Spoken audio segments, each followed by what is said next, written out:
자, 오늘은 계시록 6장 9절 다섯째 인을 함께 살펴보도록 그렇게 하겠습니다. 다섯째 인을 떼실 때에 내가 보니 하나님의 말씀과 그들이 가진 증거로 말미암아 죽임을 당한 영혼들이 제단 아래에 있어 큰 소로 불러 이르되 거룩하고 참되신 대주제여 땅에 거하는 자들을 심판하여 우리 피를 갚아주지 아니하시기를 어느 때까지 하시려 하나이까니 각각 그들에게 흰 두루마리를 주시며 이르시되 아직 잠시 동안 쉬되 그들의 동무종들과 형제들도 자기처럼 죽임을 당하여 그 수가 차기까지 하라 하시더라. 자, 여기 하늘의 순교자들에 대한 환상이 요한에게 이제 펼쳐지고 있습니다. 9절에 여기 죽임을 당한 영혼들이 제단 아래에 있어. 자, 1세기 사도 요한의 이 편지, 밤모섬에서 보낸 이 편지를 직접 받아서 회람용 서신을 읽었던 일곱 교회, 소아시아 일곱 교회들은 이 구절을 어떻게 해석을 했을까요? 이걸 딱 편지를 읽으면서. 바로 이제 1세기에 자신들이 당하고 있는 그 박해 상황을 보여주고 있다. 이렇게 이해를 했을 것입니다. 그러니까 당시 로마 제국으로부터 받는 박해, 특별히 자신을 신격화하고 모든 로마 세계에 신전을 세우고 자신을 신으로 이게 제사하라고 강요했던 도미티안 황제 그리고 그것을 거부했던 교회들이 박해를 당하고 순교의 피를 흘리는 바로 그 당시 상황. 그러니까 1세기 신자들은 자기들이 당하는 그 상황으로 이렇게 이해를 했을 거라고 하는 거죠. 그런데 어, 자신의 교회 안에서도 그런 일이 있을 수도 있고 또 이웃 교회에 그런 일이 있을 수도 있고 이제 순교자들이 생겨나잖아요. 근데 그 순교자들이 요한의 이 말씀을 통해서 바로 하늘에 있고 그 하늘에서 그 순교자들이 부르짖는 장면으로 이해를 했을 거라고 하는 거죠.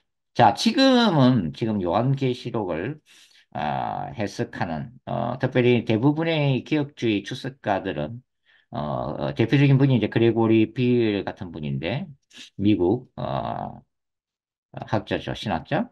이분은 이제 이런 순교자들의 환상을 어떻게 해석한다고 했습니까? 예수님의 초림부터 재림까지 이 2000년 기독교 전 역사에 걸쳐서 예수님을 믿는 사람들이 각 시대에 박해를 받는 그런 상황으로 이해를 하고 있다. 그렇게 이제 주석을 하고 있습니다. 근데 저는 이제 특별히 이제 그런 것들을 다 거부하지 않지만 1세기의 상황 또 교회 전 시대를 걸쳐서 기독교인에 대한 이 박해 상황을 부인하지 않으면서도 특별히 이것은 예수 그리스도의 재림 직전에 교회들이 당할 박해상 또 구체적으로는 적 그리스도에 의해서 신자들이 당할 박해 상황 그런 것들을 다 포함하고 있다. 종말론적인 저 관점을 저는 강조하는 입장에서 이번에 이제 그 요한계시록 주석을 이제 출간을 했습니다. 자, 그래서 요한은 이 하늘의 재단, 이 재단을 분향단으로 해석하는 학자도 있습니다만 저는 번제단으로 보고 있습니다. 그것은 우리가 지난 시간에 성막을 공부했던 이유이기도 한데요. 이 순교자들의 영혼이 하늘의 분향단이 아니라 번제단 곁에 있다고 하는 것은 뭐예요?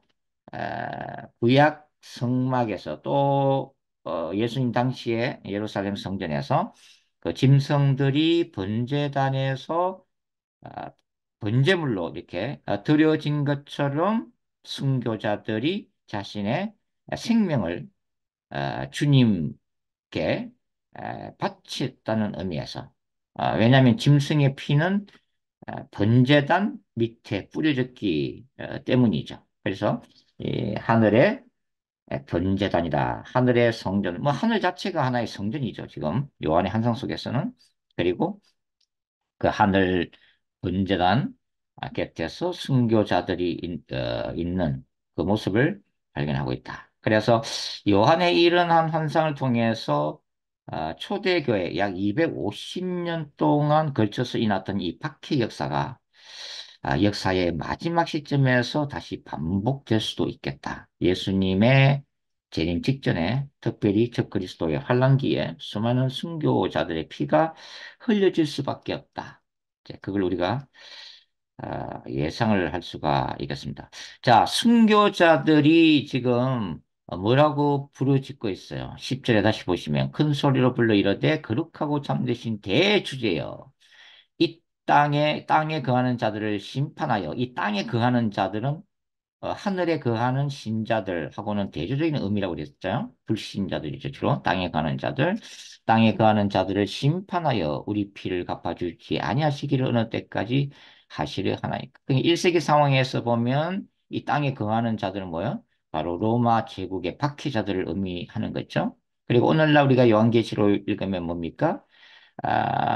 이 크리스천들, 기독교인들을 박해하는 이 땅의 사람들을 얘기하는 거죠.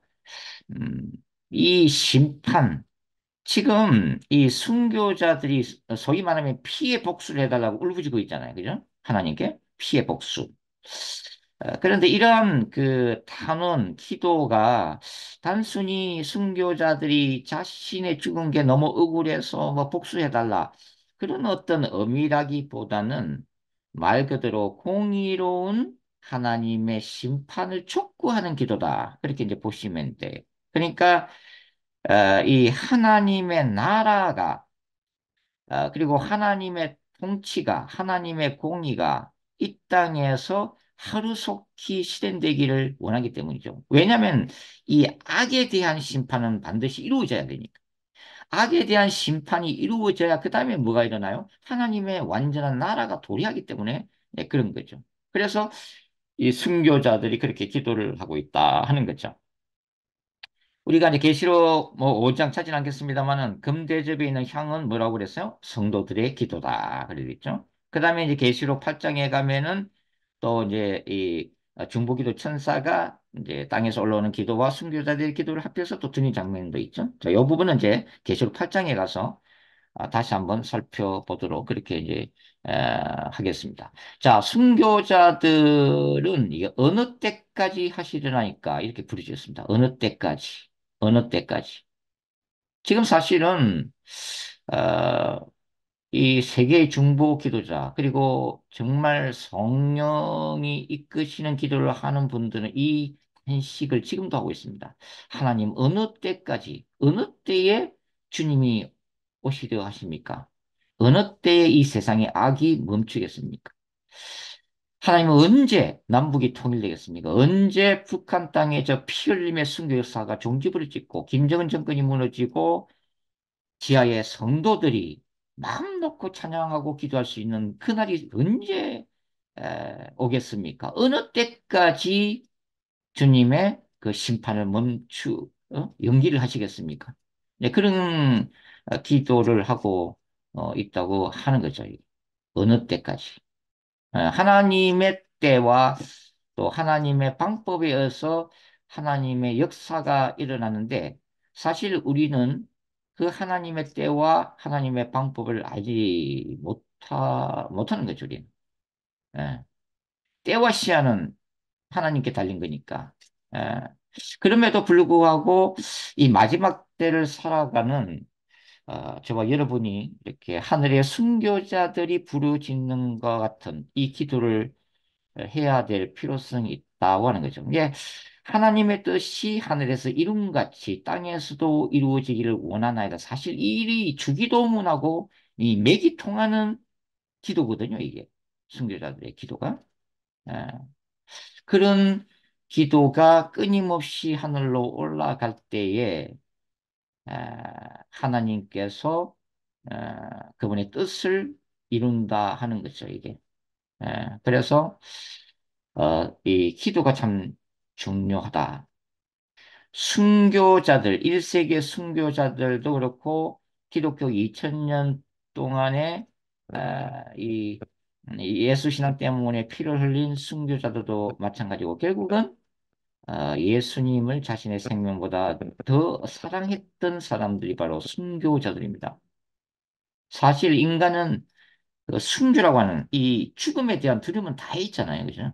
정도차가 있지만 인간이라면 죽음에 대한 두려움과 공포는 다 있거든요. 그러한 이 죽음 앞에서 주님을 너무나 사랑하기 때문에 기꺼이 자신의 생명도 내놓을 수 있고 죽음의 두려움이나 그 죽음의 권세조차도 어떻게 할 수가 없다고 하는 거죠. 그러니까 사랑이 두려움을 내어 쫓는 거죠. 그죠? 주님을 뜨겁게 사랑하게 되면 죽음의 두려움도 극복을 할 수가 있는 거죠. 주님을 지극히 사랑했던 사람들, 그 사람들이 이제 순교 자들입니다. 이 순교자들이 지금도 하늘에서 이 기도를 지금도 계속하고 있는 거죠. 거룩하고 참되신 대주제여 땅에 가는 자들을 심판하여 우리 피를 갚아주지 아니하시기를 어느 때까지 하시려 하나이까. 결국은 이 기도의 끝은 바로 재림이에요. 결국은 예수 그리스도의 재림을 촉구하는 기도예요. 이게. 예. 주님이 빨리 오셔야 이 땅에 용인 사탄과 모든 악의 근세가 무너지고 죄와 사망까지 무너지면서 정말 성도들이 그렇게 꿈꾸고 같은 이 꿈은 땅에 있는 신자들의 꿈뿐만 아니라 하늘에 있는 신자들, 그러니까 모세나 엘리야나 바울이나 예, 그분들도 똑같아요. 예. 그분들이 이미 지금 천국에 가 있지만 그걸 뭐 현재적 천국이라고 이제 아, 이름을 붙인다 이러면 왜냐면 예수님이 이제 재림하셔야 그들도 새하늘과 새 땅에 들어가니까. 근데 그걸 기다리고 있단 말이죠. 하늘에 있는 성도들도 예수님이 재림하셔서 근본적인 이 악의 문제, 사탄, 죄와 사망 이 문제를 완전히 해결하시고 신자들의 구원을 완성시키기를 원하신다고 하는 거죠.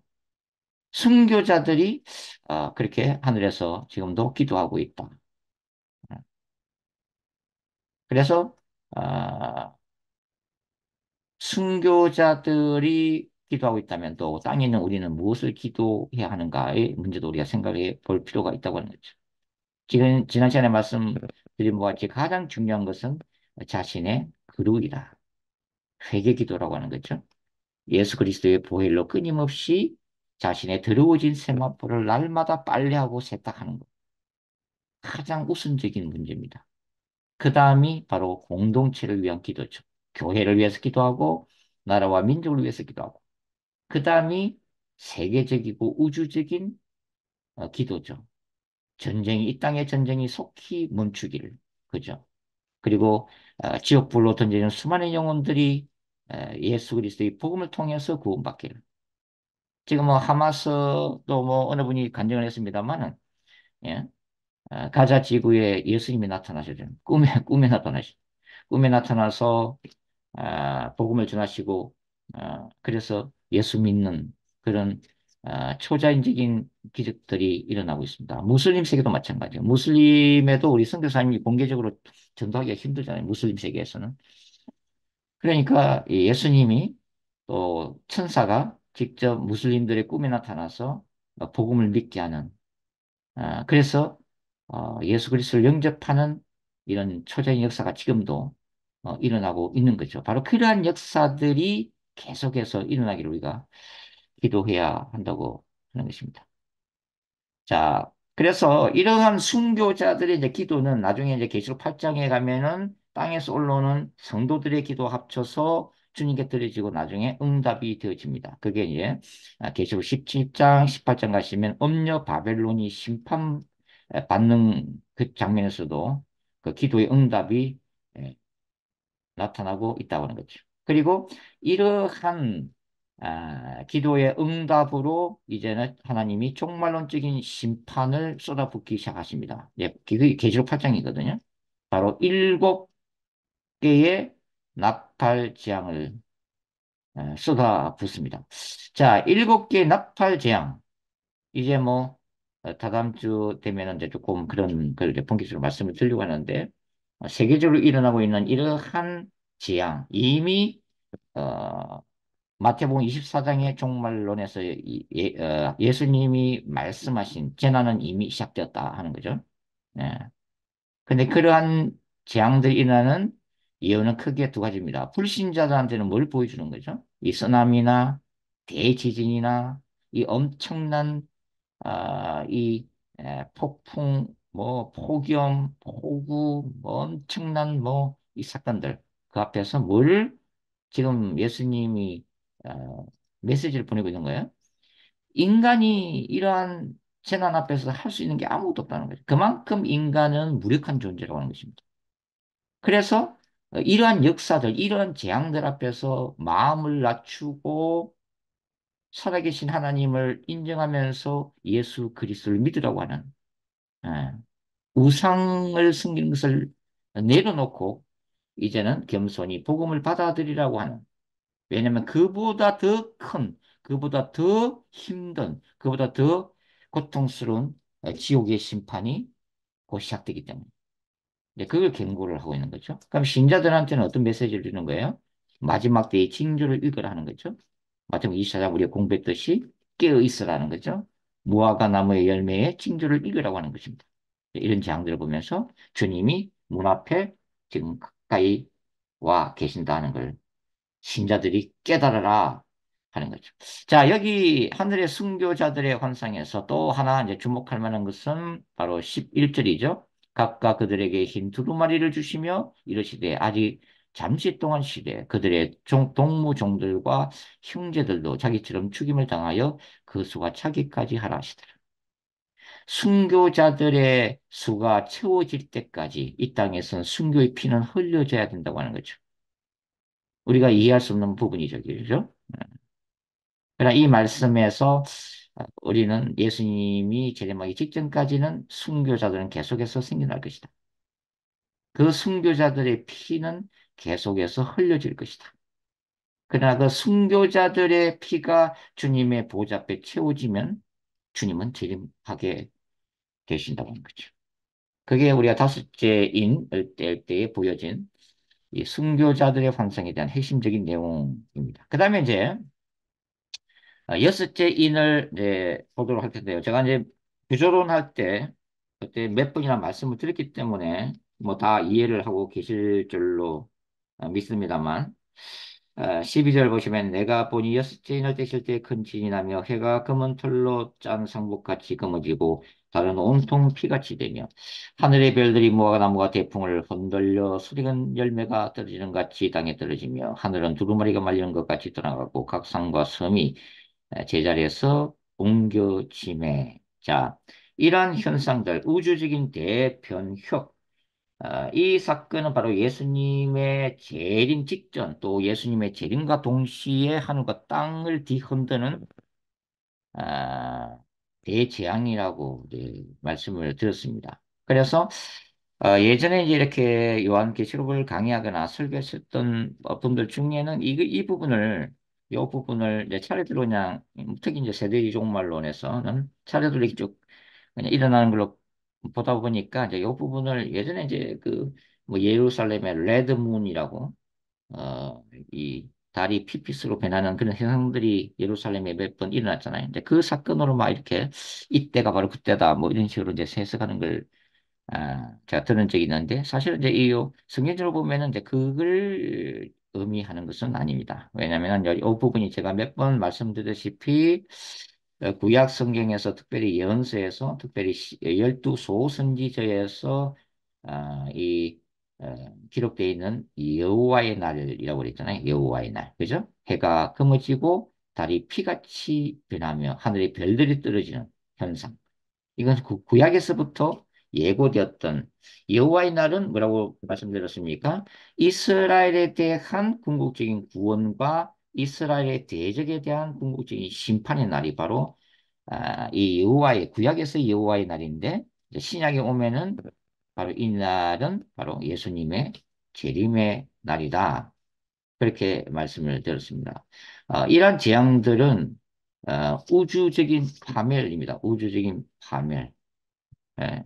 그래서 뭐 나중에 한번 더 말씀드리겠습니다만 이제 학자에 따라서 이 지구는 여러 가지 이렇게 생태계 파괴로 인해서 나중에 주님이 오실 때는 리모델링 할 거라고 하는 갱신설 또는 이 지구 완전히 사라질 거다. 불에 타서 사라질 거라고 하는 뭐새 창조설 크게 두 가지로 나누는데 제 개인적인 입장에서는 이제 새 창조설이 있습니다. 저는 이제 이 지구의 모든 것들이 사라질 것이다. 예수님이 재림하실 때는 불에 타서 사라지고 우리는 전혀 새로운 세계, 새하늘과 새 땅이라고 하는 새로운 차원으로 들어가게 됩니다. 그렇게 이제 보는 입장입니다. 근데 대부분의 개혁주의 주석가들은 이 갱신설 입장을 많이 지지하는 편이에요.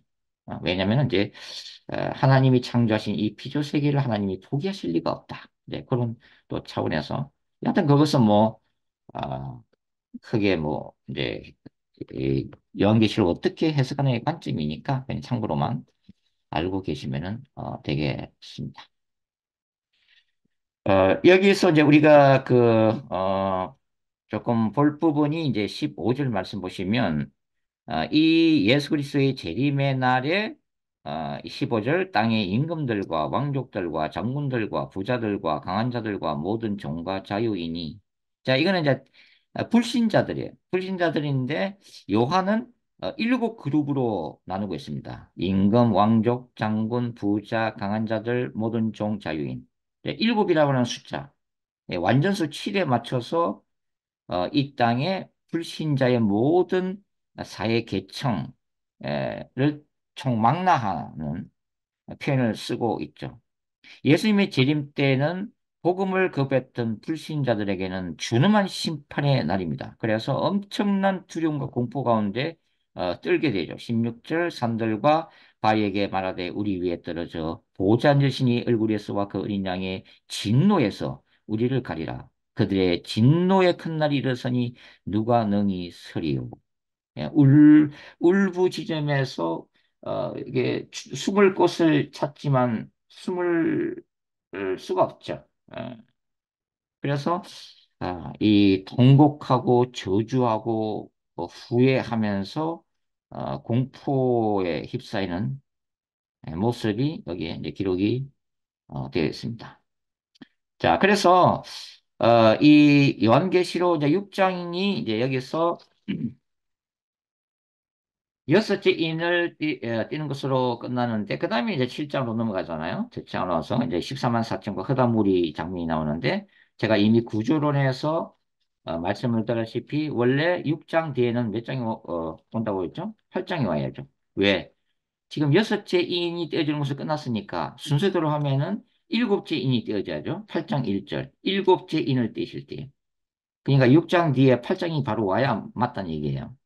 그런데 7장이 엉뚱하게 끼어들었어요. 그래서 뭐라고 그랬습니까? 7장을 삽입장이라고 말씀을 드렸죠. 구조론에서. 그죠?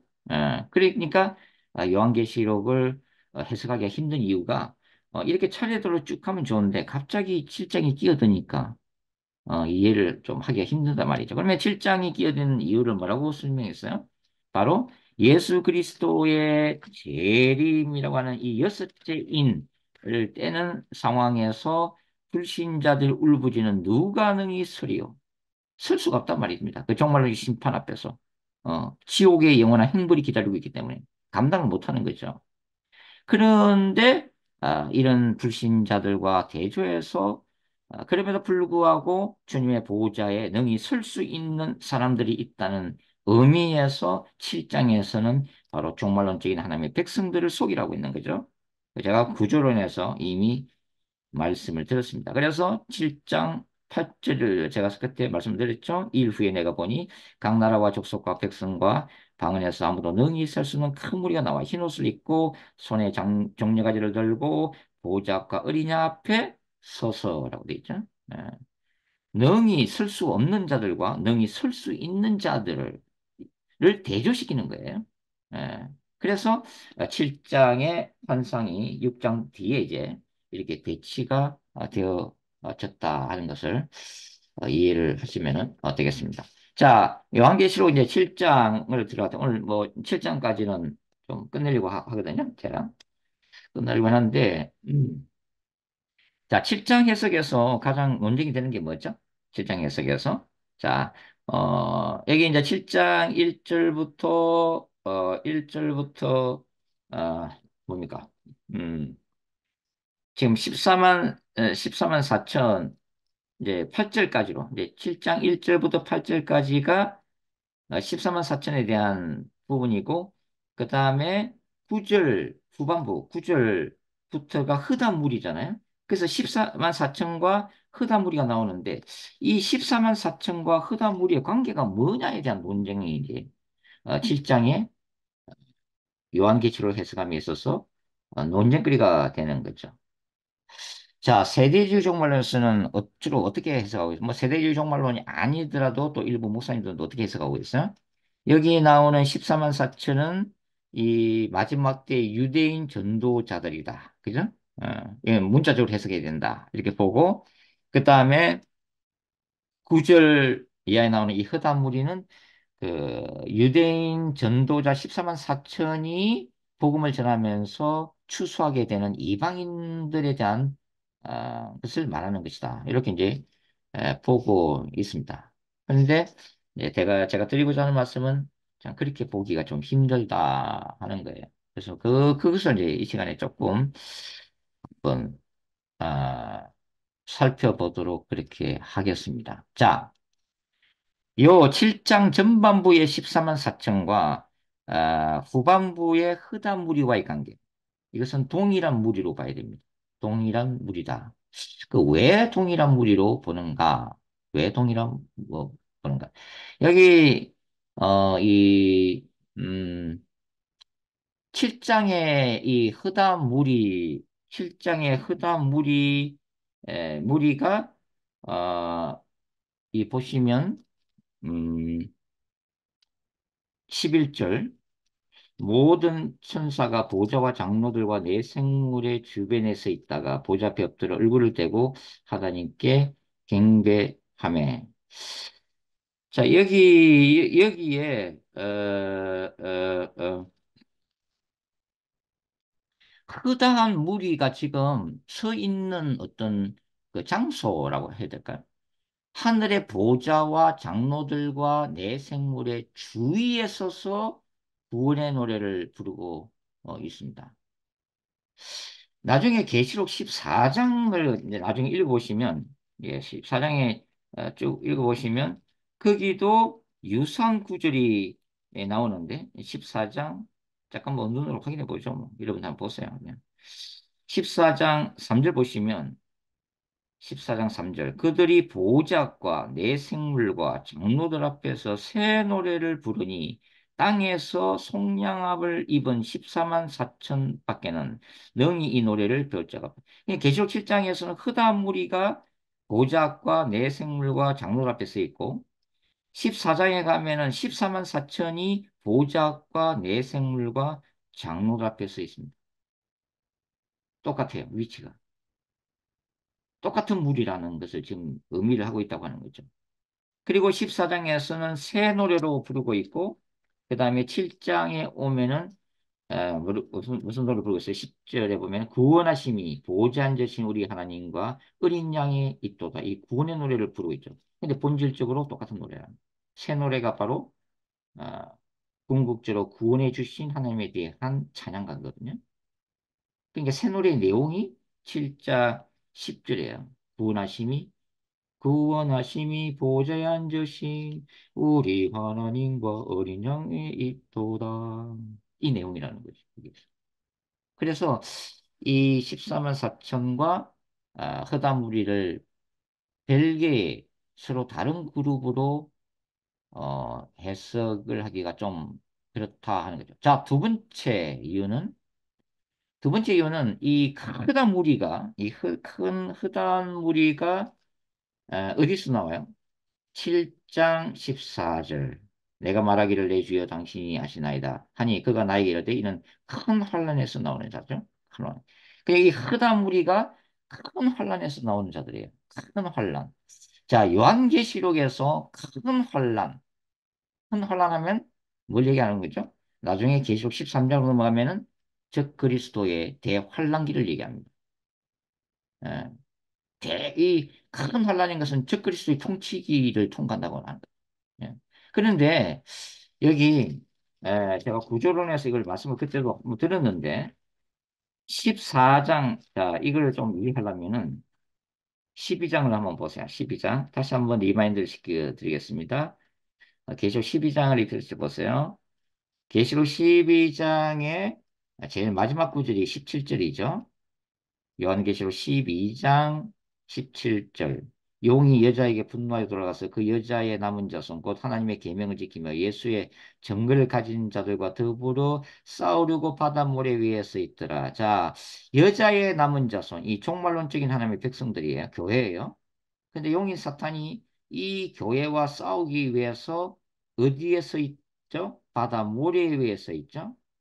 그런데 13장 1절 보시면 내가 보니 바다에서 자, 용은 바다 모래 위에 서 있고 그 다음에 바다에서 짐승이 나오죠.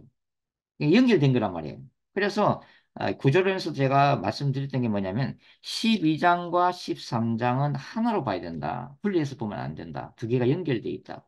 즉 12장과 13장은 초대교회부터 적그리스도의 통치 시기까지를 보여주는 장면이다. 그래서 12장과 13장을 하나로 묶어서 봐야 된다. 그렇게 제가 구조론에서 말씀을 드렸다고 하는 거죠. 자, 그러면은 12장 17절에 용인 사탄과 대적하는 이 여자의 남은 자손, 이 마지막 교회 공동체가 지금 서 있는데 13장 보면은 이제 바다에서 짐승이 나오잖아요. 적그리스도가 나오고 그 다음에 땅에서 또 거짓 선지자가 나오죠. 적그리스도를 우상화하는 종교 지도자죠. 나오는데 예, 13장에 이제 나중에 13장 가면 또 제가 자세히 말씀드릴게요.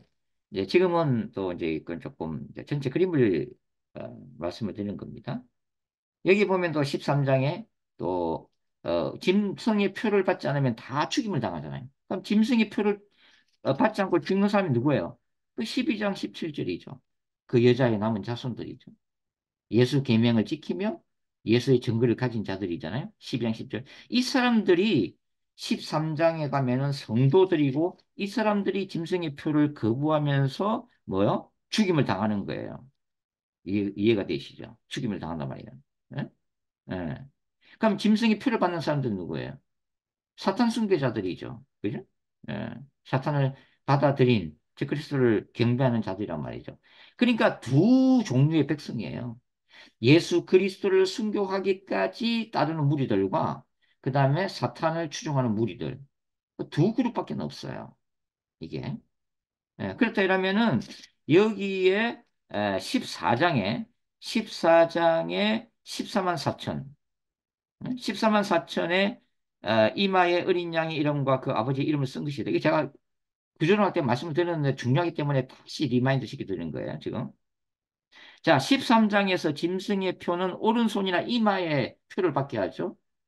이 오른손이나 이마에 표를 받는 이 불신자들과 대조적인 의미에서 14만 4천은 이마에 뭘 받아요? 표가 아니라, 짐승의 표가 아니라 어린 양의 이름과 그 아버지 이름을 받는단 말이에요. 대조적인 거란 말이에요.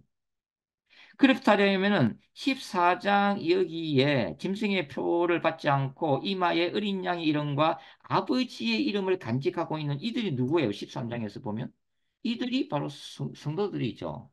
짐승의 표를 거부하고 죽임당하는 어, 성도들이란 말이에요. 그리고 이 성도들은 누구라고요? 12장 17절 그 여자의 남은 자손 하나님의 계명을 지키며 예수의 증거를 가진 자들이란 말이에요. 이해가십니까? 지금? 제가 무슨 말씀을 드리는지요? 그래서 이러면은 7장으로 다시 넘어가서 7장에서 이 허다한 무리는 바로 그 앞에 있는 14만 4천과 다른 그룹이 아니라 동일한 그룹이란 말이에요. 동일한 그룹. 14장까지 우리가 다 읽고 나면 이게 벨기에 그룹이 아니라 사실은 똑같은 그룹을 지금 얘기를 하는구나. 그래서 어떤 의미에서는 14만 4천이나 부르고 여기서는 또 허다한 무리라고 부르고 딴 데서는 성도들이라고 부르고 또 12장 10절에서 뭐라 부른다고요? 여자의 남은 자손, 예수의 계명을 지키는 자들이라고 다양하게 부르고 있다 이 말이에요. 네. 어, 자, 세대주의 종말론에서 이제 계시록 7장을 해석할 때에는 어떻게 해석한다고 그랬어요? 14만 4천은 이스라엘 민족적, 그다음에 혈통적, 역사적 이스라엘 가운데 나올 거다. 14만 4천은. 그리고 그 14만 4천이 회심을 하고 메시아를 받아들이고 그분들이 뭐 메시아니 주이든 뭐 얕은 이제 그분들이 전 세계 다니면서 다시 이 마지막 복음을 전하면서 허다한 무리가 생겨날 거다고 이렇게 이제 해석한다고 이미 말씀을 드렸잖아요. 그죠? 그럼 여기의 핵심은 뭐예요? 7장의 전반부에 나오는 이 열두 지파, 이 열두 지파를 실제적인 혈통적인 이스라엘로 해석을 하고 있는 거잖아요. 그죠? 이거는 뭐 세대주의 종말론뿐만 아니라 백두 제루살렘, 즉 이스라엘 회복 운동을 지지하신 분들 중에서도 이제 이런 해석을 채택하는 분들이 있다는 것을 제가 알고 있습니다. 예. 자, 여기서 그러면은 여기 7장 1절부터 8절까지 나와 있는 14만 4천이 실제적인 이스라엘 12지파인가? 혈통적, 문자적, 역사적인 지금의 이스라엘을 얘기하는 건가 하는 것입니다. 자, 조금 이제 실제적인 얘기를 드리면 사실은 이 혈통 문제, 12지파에 대한 혈통 문제는 예수님 당시 때까지만 하더라도 12지파가 그래도 혈통을 유지를 해왔습니다. 그리고 주 70년에 예루살렘이 멸망당하고 이스라엘은 지구상에 사라졌어요. 국가는. 그리고 2000년 동안 유럽을 비롯한 세계 각지를 떠돌면서 이 유대인 디아스포라는 고난의 세월을 2000년 동안 보내게 됩니다. 물론 이 유대인들은 유대교를 중심으로 한 그 민족 의식 때문에 타민족과 잘 결혼을 안 하죠. 그러나 그럼에도 사실은 유럽에서 이스라엘 유대인들이 과연 유대인들끼리만 결혼했는가? 그건 아니죠. 유럽 사람들하고 결혼 관계를 많이 맺은 거죠. 어쩔 수 없는 거죠. 그 젊은 세대들이 생겨나니까, 그죠? 그렇다면은 지금 이제 이 시점에서, 지금 요 시점, 2024년 시점에서, 그러면은 과연, 이스라엘 땅에 있는 저 유대인들은 말 그대로 엄격한 12지파 혈통을 그대로 유지하고 있는가? 르우벤 지파부터 시작해서, 우리가 얘기하는, 성경에서 얘기하는 그 순수한 혈통을 유지하고 있을까요? 있을까? 있을까는 의문이죠. 지금 이제 이스라엘 같은 경우는 지금 한 10% 정도 이스라엘 시민권을 가진 사람들이 무슬림입니다. 무슬림. 그래요? 그죠? 예. 그러나 이제 또 어떤 분이 생각, 그래도 하나님 보시기에는 이 핏줄을 반드시 가려낼 것이다. 이 혈통을. 그래서 이 마지막 때에 요게 지금 7장에 기록되어 있는 것처럼 문자적으로 유다 지파부터 시작해서 유다 7장 5절 유다 지파, 르우벤 지파 이렇게 혈통을 우리 인간들은 그럴 능력이 없지만 주님은 이 혈통을 가려내서 이 14만 4천을 뽑아낼 것이다라고 지금도 이제 보고 있는 거죠. 그죠? 어. 그렇다면 이제 혈통 요 지금 이 12지파 이제 목록을 이제 한번 들여다 보도록 하겠습니다. 12지파 목록이. 사실 여기 이제 요한계시록에 나와 있는 12지파 목록이 자, 12지파는 크게 세 번 바뀝니다. 그 무슨 얘기냐면은 창세기 49장에 보면은 야곱의 아들들이 12지파를 형성하잖아요. 그게 12지파가 나오죠. 그죠? 그게. 그 보면은 이제 레위 지파도 있고 요셉도 있잖아요. 창세기 49장의 12아들들에 대한 그들이 12지파의 조상이니까 12지파 목록이 나오죠. 근데 이게 나중에 모세 이후 여호수아에 의해서 가나안 땅에 가서 땅을 분배할 때 12지파 목록이 살짝 바뀝니다. 살짝 바뀌죠. 그죠? 땅을 분배할 때 여호수아서 13장부터 19장 땅 분배 이야기에 나오는 얘기죠. 그 목록을 보면은 레위 지파가 빠지죠. 레위 지파는 11조를 먹고 산다 해서 따로 이렇게 땅을 안 줬어요.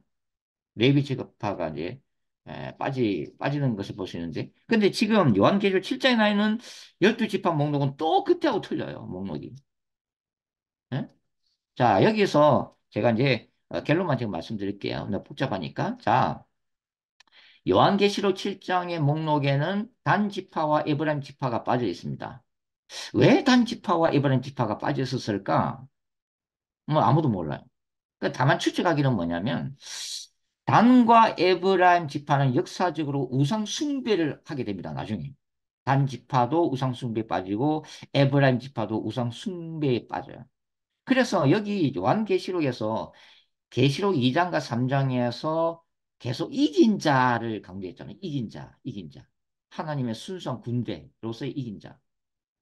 그런데 이 단지파와 에브라임 지파는 역사적으로 우상 숭배를 했기 때문에 이 이긴 자 목록, 즉 12지파 목록에서 들어갈 수 없었기 때문에 살짝 뺐다. 이렇게 에, 보는 분도 있어요. 그 이유가. 왜냐면 지금 단지파와 에브라임 지파 이름이 없기 때문에 그래요. 자, 그러면은 여기 이제 우리가 주목해야 될 게 뭐냐면 여러분 잘 보세요, 지금. 자, 6절을 보시면 아셀 지파 중에 1만 2천이요. 납달리 지파 중에 1만 2천이요. 머나세 지파 중에 머나세 이름이 나와요. 자, 머나세에다가 동그라미 신호세요. 머나세 지파. 예. 그 다음에 8절 말씀 보세요. 서불론 지파 중에 1만 2천이요. 요셉 지파 중에 1만 2천. 요셉에다가 동그라미 치세요. 자, 머나세 지파와 요셉 지파 어떤 관계가 있을까요? 여러분 창세기에서 예, 12지파의 조상이 12아들들 중에 요셉이 당연히 들어있잖아요. 근데 이 출애굽 이후에 이 요셉에게서 두 지파가 나옵니다. 그 지파가 므낫세 지파와 에브라임 지파예요. 에브라임 지파와 므낫세 지파예요. 왜? 요셉의 두 아들이거든요. 자, 그런데 여기서 이제 문제가 발생되는 거예요. 무슨 얘기에서? 므낫세 지파, 요셉의 한 아들이 므낫세 이름이 남아 있고 그 다음에 8절에 보면은 요셉이 이름이 또 나온단 말이에요. 근데 요셉 지파라고 하는 것은 요셉 한 사람을 얘기하는 게 아니에요. 요셉의 두 아들을 갖다가 안에 포함되어 있단 말이에요. 예? 므낫세 지파와 에브라임 지파가. 그럼 아까는 에브라임 지파는 뭐 우상숭배에서 빠졌다 손치더라도 예? 이 므낫세 지파가 남아 있는데 그럼 이 요셉 지파는 므낫세 지파를 상징하게 되는 거예요.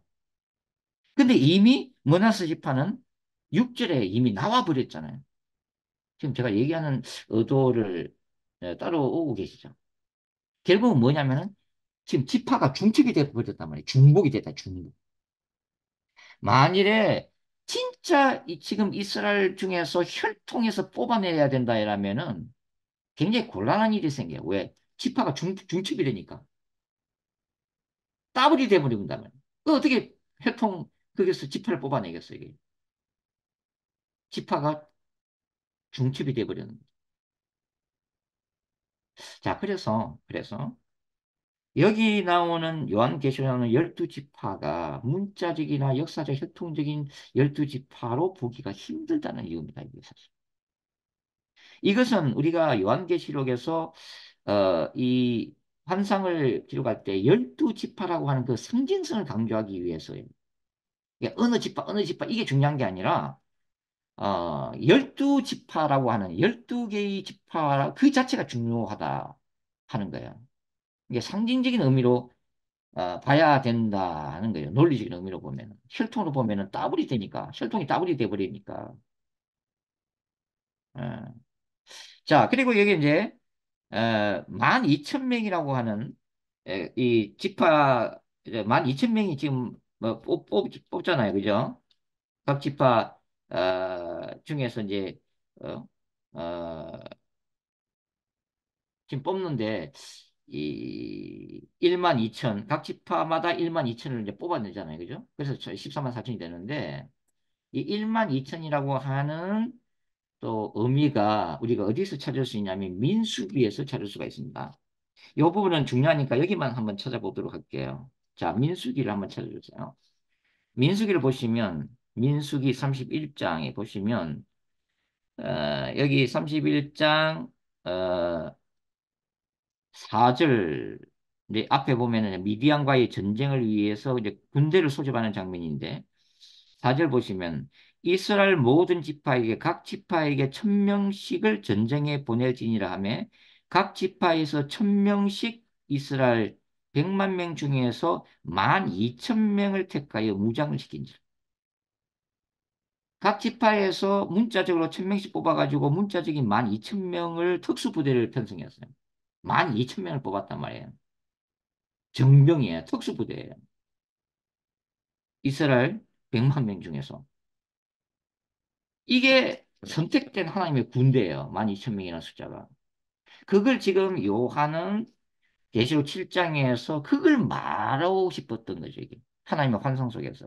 각 제파에서 12,000, 12,000, 12,000, 12,000이 뭐냐? 민수기 31장에 나오는 바로 그 12,000이라고 하는 하나님의 수많은 백성들 중에서 특별히 뽑아낸 특수부대. 하나님을 위해서 싸울 수 있는 군대. 그 12,000을 계속 각 지파마다 강조를 하면서 토탈에서 14만 4천. 그래서 12 곱하기 12 곱하기 1,000. 10이라고 하는 완전수, 10이라고 하는 완전수, 그 다음에 1,000이라고 하는 또 완전수. 그래서 14만 4천. 하나님의 군대로서의 어떤 성격을 강조를 하고 있다는 것을 우리가 알 수가 있습니다. 예. 하나님의 군대로서의 교회예요. 하나님의 군대로서의 신자들을 얘기를 하고 있는 거죠. 자, 대부분의 이 기독주의 주석가들은 이 14만 4천을 아까 제가 얘기한 예수님의 초림부터 재림까지의 기간 동안에 구원받은 전체 성도로 대부분은 해석을 합니다. 근데 저는 그렇게 보는 건 아니고 저는 이 14만 4천 허다 무리를 특별히 대환란을 통과하는 예수님의 재림 직전의 성도들로 저는 봐요. 종말론적인 성도들로 본다 하는 것입니다. 자, 여기서 그래서 제 이제 걔네는 이 14만 4천을 유대인 실제 이스라엘 가운데 뽑아내기도 힘들다. 14만 4천이 계시록 14장에서도 뭐라고 표현되냐면 땅에서 속량함을 받은 이스라엘 가운데서 속량을 받은 게 아니에요. 땅에서 속량을 받은 거. 땅이란 것은 전 세계에서 뽑아낸 숫자예요. 그게 전 세계에서 흩어져 있는 성도들이라는 얘기. 그래서 이 혈통적인 실제적인 유대인 14만 4천으로는 보기가 좀 너무 힘들다. 그래서 이 14만 4천은 흐다 무리에 대한 하나의 상징적인 숫자다. 똑같은 무리를 얘기를 하는 거다. 자, 여기서 이제 유대인 14만 4천을 조금 이렇게 부정적인 개념을 얘기하면 그다음에 이제 나오는 게 대제신학이에요. 대제신학. 대제신학이라는 게 뭐냐면 구약의 이스라엘이 하나님의 뜻에서 실패했기 때문에 하나님은 구약의 이스라엘을 완전 포기하시고 신약의 교회 공동체를 통해서 그분의 뜻을 이루고자 한다. 이게 대제신학이죠. 물론 대제신학 자체는 잘못된 거죠. 예. 그것은 이스라엘이라고 하는 민족을 완전히 배제시켜 버린 거거든요. 근데 그거는 아니다. 그것은 바울의 에베소서에 나오는 우주적 교회론을 잘못 이해한 거죠. 여러분, 바울이 에베소서를 참 이렇게 꼼꼼하게 읽어봤어요. 바울이 무슨 얘기를 하냐면, 바울이 참 놀라운 걸 자기가 깨달았는데, 그게 그리스도의 계시적 비밀을 깨달았는데, 그게 뭐냐면, 자기가 이 로마 세계에서 전도를 쭉 하면서 이상하게 이방인들은 예수의 복음을 잘 받아들이는데 정작 자기 동족인 유대인들은 그렇게 자기를 괴롭히면서 복음을 안 받아들이잖아요. 그죠? 그게 사도행전 얘기죠. 근데 그래서 바울이 이제 로마서 9장부터 11장까지 단식을 하잖아요. 도대체 내 민족은 이스라엘 언제 구원받느냐고. 예? 복음을 지금도 그렇게 완강하게 거부하는데. 그러면서 바울이 이제 깨달았던 게 뭐냐면 예수님이 이방인의 수가 다 충만하게 되면 반드시 민족적, 역사적 이스라엘은 구원을 받게 될 것이라는 것을 기록을 해놓고 있단 말이죠. 그죠? 예. 근데 에베소서에서 바울이 교회론을 기술할 때 교회를 어떻게 깨달았냐면 바울이 무슨 얘기냐면은 이 예수 그리스도를 통해서 이방인들이 교회 안으로 들어오고 예, 뭐 유대인들은 여전히 강팍한 채로 남아 있지만 그런데 주님이 주신 그 계시는 뭐냐면 교회라고 하는 것은 이방인만으로 구성되어 있는 공동체가 아니라는 거예요. 거기 보면 유대인과 이방인이 그리스도를 머리로 해서 하나 된 종말론적 공동체가 교회라고 하는 놀라운 얘기를 하고 있단 말이죠. 그 교회는 유대인들과 이방인들이 함께 하나가 된 공동체예요. 역사적 이스라엘 배제한 적이 없어요, 바울은. 대체 신학이 아니에요. 성경적인 교회로는 하나님의 교회 안에 이방인과 유대인이 다 같이 예수 그리스도를 통해서 구원받은 공동체다. 이게 역사적 이스라엘에 대한 하나님의 비전이라고 하는 거죠. 저는 그것을 계시록 12장의 두 증인을 통해서 그 일이 이루어질 마지막 때에 예루살렘에서 대부흥이 올 것이다. 저는 그렇게 이제 본다고 말씀을 드렸잖아요. 예. 자, 그래서 여기에 계시록 17장에 이제 마무리를 하겠습니다. 계시록 7장에 나와 있는 이 14만 4천, 14만 4천은 땅에서 전투하는 교회, 이걸 이제 처치, 밀리탄트라고 불러요. 그리고 후반부의 큰 무리는 14만 4천의 미래적 환상으로서 먼 훗날 주님의 보좌 앞에서 찬양하게 되는 그 미래적인 환상이 같이 결합되어 있다. 이걸 승리한 교회, 처치 트라이엄펀트라고 불러요. 예. 그래서 이 14만 4천 흐다 무리는 종말론적인 하나님의 군대고 예수 그리스도의 거룩한 신부들인 거예요. 이게 제가 제 주석에서 주석한 내용이에요. 자, 어떤 분들은 좀 이제 얘기하면서, 야, 이 14만 4천이 두정입니다. 이렇게 또 말씀하시는 분이 있는데, 저는 어떻게 표현하냐면, 14만 4천은 마지막 두 선지자 두 정인의 영성을 가지고 있는 사람들이다. 저는 그렇게 이제 표현을 하고 있습니다.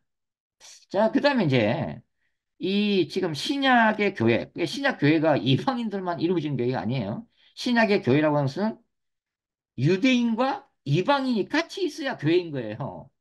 만일에 유대인은 한 명도 없고 이방인들만 있잖아요. 그 교회가 아니란 말이에요. 바울이 얘기하는 교회. 그래서 교회라고 하는 것은 이방인과 유대인들이 반드시 들어와야 돼요. 교회 안으로. 네? 근데 이제 이 세대주의 종말론이나 또 우리 백두 제루살렘, 예루살렘 이스라엘 회복 운동 하시는 분들이 또 이제 끌끌어가는 부분이 뭐냐면 이 신약 성경에서 말하는 이 교회를 영적인 이스라엘로 해석하는 것을 또 되게 싫어해요. 왜냐하면 자꾸 이제 갈라놓으려고 하는 거예요, 이제. 예. 그래서 신약 성경 안에서도 이뭐 육신적 이스라엘과 그다음에 교회를 자꾸 분리시키려고 하는데 그 자체가 잘못됐다는 거예요. 왜? 제가 교회가 뭐라고 말씀드렸습니까? 교회라고 하는 것은 유대인과 이방인이 같이 들어가 있는 공동체예요. 분리될 수가 없어요. 교회 자체의 의미가 그런 거예요. 그걸 바울이 깨닫고 흥분한 거예요. 에베소서에서. 아, 이게 교회구나. 이방인으로만 이루어지는 게 아니구나. 유대인들이 교회 안으로 쏟아져 들어오겠구나. 그래서 유대인과 이방인이 하나가 돼서 주님을 찬양하는 그게 정말 바울이 꿈꾸고 있는 교회예요. 그런데 이제 자 신약의 교회를 영적인 이스라엘로 해석하는 것을 좀 끌어가는 분들인데 근데 그렇게 볼 필요는 없다. 왜냐면은 자 야고보서 1장 1절이 뭐라고 돼 있어요? 야고보서 1장 1절은 하나님과 주 예수 그리스도의 종 야고보는 흩어져 있는 12지파에게 문안한 거라. 이 흩어져 있는 12지파가 누구예요? 이 유대 교인들이에요? 아닙니다. 흩어져 있는 교인들이에요. 신자들이에요. 그 신자들한테 편지를 보내면서 뭐라고 표현하고 있습니까? 흩어져 있는 12지파다. 신약 교회가 구약의 12지파를 계승했다고 본 거예요. 야고보 사도는. 그러니까 신약 교회를 12지파로 표현을 하고 있는 거예요. 야고보 사도는. 그리고 바울도 마찬가지예요. 바울도 갈라디아서 6장 16절 보시면 갈라디아 지방 신자들 뭐라고 부르냐면 하나님의 이스라엘이라고 부르고 있어요. 하나님의 이스라엘. 그런 표현들을 쓰고 있다고 하는 거죠. 이게. 자, 그 다음에 지난번에 우리가 제가 몇 번 그 말씀드린 것이피 여기에 환란을 통과한다. 환란 전 죽었을 그 얘기하면서 이미 몇 번이나 말씀을 드렸기 때문에 제가 자세하게 말씀을 이제 더 이상 안 드릴 겁니다. 여기 이제 14절에서 큰 환란에서 나오는 자들, 큰 환란에서 나오는 자들은 계시록 3장의 빌라델비아 교회 때 제가 또 말씀을 드렸지만 그 의미와 똑같은 의미 어, 엄밀한 것을 말씀을 드렸는데 여기에 기록되어 있는 뭐뭐로부터의 전치사 에크는 뭐라고 말씀을 드렸습니까? out of라고 말씀을 드렸잖아요. 예? 환란을 통과한다 이 말이에요. 근데 만일에 전치사 아포가 쓰였다면은 환란을 피해가는 거예요. 환란 전에 휴가하는 것을 얘기합니다. 왜냐하면 아포는 완전히 분리된 상태. 환란하고 전혀 관계없는 상황. 그런데 에크라고 하는 것은 out of 그 안으로부터 나오는 거예요. 환란 안으로부터 나오는 거예요. 환란을 통과하는 거예요. 그런데 그럼에도 불구하고 지금 요한계시록에 뭘 얘기한다고 했어요? 환란이 있겠지만 주님이 보호하시겠다는 약속을 하고 있다고 그랬잖아요. 그죠? 이마에다가 인을 친다고 했다고 말했죠. 예? 보철자기의 환란 가운데서도 보호를 하게 될 것이다. 저는 마지막 때에 성경적으로 엄청난 기적들이 많아질 겁니다. 적 그리스도 시대 때도 마찬가지고 아무리 적 그리스도가 짐승의 표를 받고 짐승이 표를 받지 않으면은 뭐 거기에 대해서는 그때 가서 자세히 또 말씀을 드릴 건데 혹시 오해할까 싶어서 이제 짐승의 표를 자꾸 이제 그냥 칩으로 그냥 이렇게 해석하실까 봐 그렇긴 한데 여하튼간에 결론은 여하튼 칩도 나와요. 나오는데 이 저기 매매를 할 수가 없잖아요. 먹을 게 없단 말이죠. 그 칩을 받지 않으면. 그때는 그때 칩은 지금 받는 뭐 이렇게 이게 어떤 의료적인 목적으로 받는 칩하고는 또 완전 차원이 있어요. 그때는 칩 받으면 안 되는 거예요. 짐승의 표니까. 근데 이제 그걸 안 받으면은 식료품을 못 사니까. 그러면 다 이제 굶어 죽어야죠, 그죠? 순교를 하든지 굶어 죽든지. 근데 그때도 하나님은 초자연 역사를 일으키십니다. 왜냐하면 성경에 기록되어 있으니까. 자, 광야에서 출애굽 이후에 광야로 나갔어요. 광야에서 이스라엘 백성들이 농사를 짓습니까? 뭐 포도원을 재배합니까? 아무것도 안 했어요. 근데 어떻게 먹고 살았어요? 하늘에서 내리는 만나, 천사들의 음식이죠. 메추라기, 바위에서 솟는 물, 그게 뭘 얘기하는 겁니까? 인간의 이성으로는 도무지 이해할 수 없는 초자연적인 일. 저 그리스도 시대 때는 그런 일이 생깁니다. 예. 엘리야가 살다 과부 집에서 했던 기적들이 일어납니다. 기름도 없어요. 밀가루도 없어요. 근데 기도하는데 쌀이 생기는 거예요. 우스운 일이죠? 아닙니다. 그런 일들이 반드시 생겨납니다. 그래야 하나님이 그분의 백성들을 굶주림으로부터 보호할 수가 있어요. 물론 순교자들도 많이 나타나겠지만 인간이 상상할 수 없는 초자연적인 기적들이 적그리스도 시대도 나타납니다. 하나님이 음식을 공급하십니다. 엘리야에게 까마귀를 통해서 고기를 공급했던 것처럼 천사들 통해서 공급합니다. 그렇지 않으면 우리가 성경을 믿을 필요가 없겠죠. 엘리야가 로뎀나무 있을 때에 로뎀나무 밑에서 한탄하고 막 그 우울증에 걸려서 그랬을 때에 누가 뭐 먹을 것 하고 물을 갖다 줬어요? 지나가는 나그네가요? 아닙니다. 천사가 갖다 줬습니다. 천사가? 천사가 인간의 음식을 가지고 왔어요? 물론 쉬운 일은 아니죠. 저도 많이 이런 일이 생기면 굉장히 두루인데 그러나 그럼에도 불구하고 하나님은 환란의 때에도 그분의 백성들을 초자연적인 능력으로 반드시 보호하실 것이다. 하늘의 문이 다 열리고 초자연적인 음식으로 천사들 보내서 공급하실 것이고 기도하면은 빵이 생겨날 것이고 쌀떡에 쌀이 자동적으로 채워질 것이고 자 오늘 여기까지 이제 오늘 7장까지 이제 말씀을 드렸고요. 다음 주는 한 주 양해를 구하겠습니다. 제가 긴급한 일이 있어서 다음 주 저녁에는 제가 조금 양해를 구하고 그 다음 주에 이제 우리가 계시록 8장으로 들어가서 오늘날 일어나고 있는 이 생태계가 바로 이 문제와 직결되어 있다는 것을 우리가 다시 한번 본문을 통해서 확인하는 시간을 갖도록 하겠습니다. 자, 여기까지 하겠습니다. 수고하셨습니다. 감사합니다.